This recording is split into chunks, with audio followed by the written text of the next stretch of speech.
The Diamondbacks came here to create some chaos, and they're doing it now. Game one weren't able to quite pull it off, but they are not doing it so much with the long ball. They have a little bit of a couple homers so far, but they're doing it with I guess more of a scrappy style of play, if you want to say it that way, but like stolen bases, sack bunts, stringing together these long sequences. I was looking at the on Baseball Reference, they have CWPA, championship winning percentage added. So per hit, what are the hits that have the largest impact on winning a championship?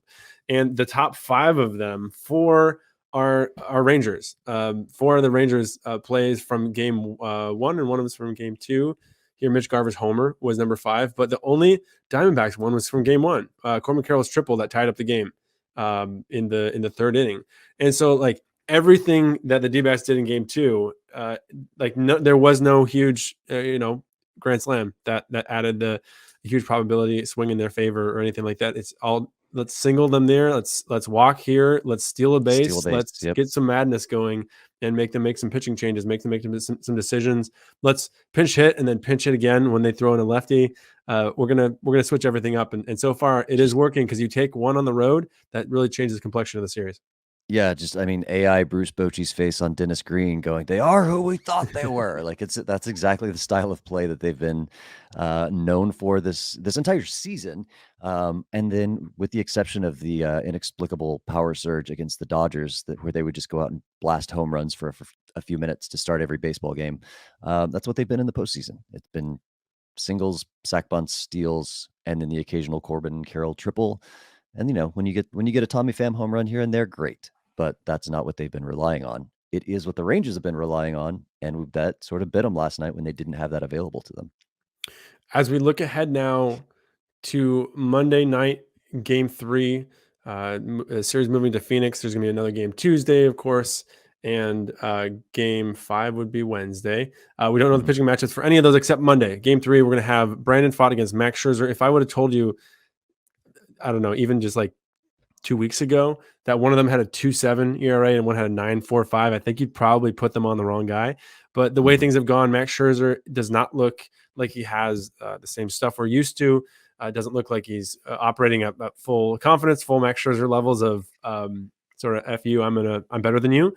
And Brandon Pfaadt, meanwhile, is he's been great. He's, every time he goes out there, we talk about the homer rate, talk about the problems he had early this season, talk about how he had these same issues in the PCL before he got to the majors, and yet he is finding a way to do it. He's finding a way to limit the traffic, to limit the homers, and give them a good start, because now at this point, like, they didn't have to use their A bullpen this last game. And so if they can have an off day and then be rested, I guess they did use Ginkel. Didn't I think they did, right? Unless I missed something. We saw the Gink. We saw the Gink. Meanwhile, the Rangers were throwing like every single starting pitcher they have in the pen. They're like, just get up, give us an inning. Here's the thing about that, though, right? Like, they do have a lot of starters in the pen. They've got, let's run through it, because they got 5: John Gray, Martin Perez, Andrew Heaney, Dane Dunning, and Cody Bradford. But we saw a lot of those guys last night or in game 2. And now you've got Max Scherzer starting in game 3, and he's been kind of a 3 to 4 inning guy. Yeah. So, I want to say we're going to see a lot of John Gray in game 3, but he kind of threw some pitches in game 1. So he's not on full rest. They are in a very interesting situation, and neither Heaney nor Dunning threw a ton of pitches in game 2. Martin Perez did. He's probably out for game 3. But they got 3 games in a row now. And game 1 is being started by Max Scherzer, who has not been an innings eater this postseason. This is an interesting situation for the Rangers and their ability to throw some arms out there to get those innings done. They could really, really use some efficient pitching from Max Scherzer to get through 5. Man, have a gutsy career day and get through 6, so that they can get to their normal bullpen guys at the back end there, because that corral of starting pitchers that you had out there, those guys have thrown some pitches recently, and it's going to be interesting to see how Bochy balances and deploys his bullpen for the next 3 days.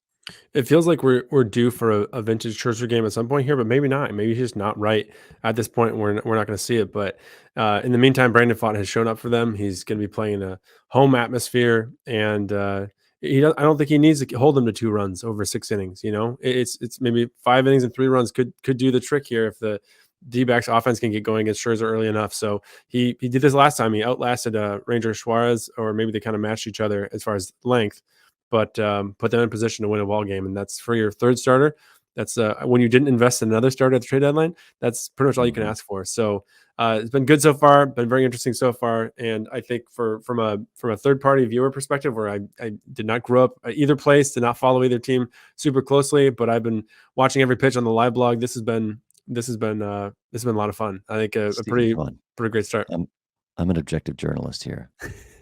Yes, Didn't it's mean to true that point I grew up fingers. watching the Texas Rangers. Yes, I owned some caps when I started this job that I have not worn in a while.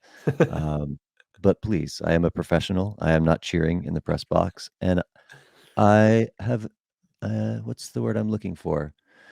A certain sense of detached interest as I watch this series. I don't care who wins. I am simply here to Hardly even report on call the it good interest. stories that are happening. That's right. Well, that's good. I'm glad you have that, and I'm just going to keep talking about the '05 Tigers. In the meantime, I Go ahead. can never give that up. And so so that's pretty much it. I'm going to touch on quickly. I'll touch on what's going on in the our on deck arcade with our Don't not Homer too quickly, chase. though. Don't speed through it so quickly that people don't hear. There's not a ton of updates. You know, we ended the first cycle of this tied 1-1, and then after the CS round of things, you got 3 homers from Jose Altuve and 2 from Bryce Harper. I only got 2 from Yordan Alvarez, so I'm down 3 entering the World Series, and I'll just run through who we picked again. I took Josh Young and Corbin Carroll. Hey, they've looked good. If we're playing a singles derby, I'd be doing great. Ribby Derby, even I might be doing even better. You had Tommy Pham and Nathaniel Lowe.